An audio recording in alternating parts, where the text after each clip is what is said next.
నాన్నగారితోటి మాకు అందరికీ సంబంధాలు ఉన్నటువంటి పార్టీ కాబట్టి దానిలో కంఫర్ట్నెస్ ఉంటుంది.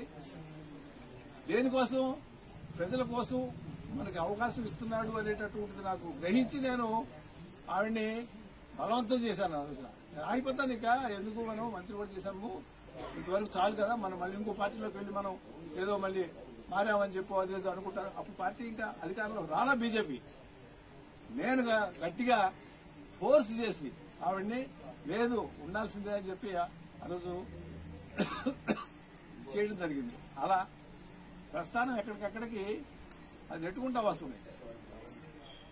ఇందాక ఒక మాట అన్నాడు, ఓట్లు వేయలేదు ఇక్కడ కానీ నిజంగా కనుక మీరు ఆ రోజు కనిపించినట్లయితే నా పరిస్థితి ఏంటి వాళ్ళ చెప్పండి.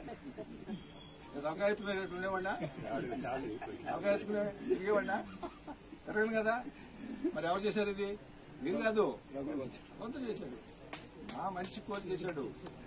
నన్ను నా వ్యక్తిత్వాన్ని గుర్తించి దాన్ని నిలబెట్టడానికి భగవంతుడు నా వెనకమని నిలబడి ఇంకోటి చెబుతా. ఆ తర్వాత జగన్ పిలిపించి అబ్బాయి ఎమ్మెల్సీ చేసి మంత్రిని చేస్తాను అని చెప్పాడు 2 నెలలకి ఓడిపోయిన తర్వాత. కానీ అది ఉండటం సాధ్యం కాలేదు. అది కూడా భగవంతుడు అది చెప్పాలని చాలాసేపు పడుతుంది. నేను చెప్పను. కానీ భగవంతుడు వద్దు, నువ్వు కారు తిరిగి ఇక్కడ మీటింగ్ పెట్టి మేము ఉంటున్నామని చెప్పే కార్ని అటు తిప్పమన్నాడు అబ్బాయి.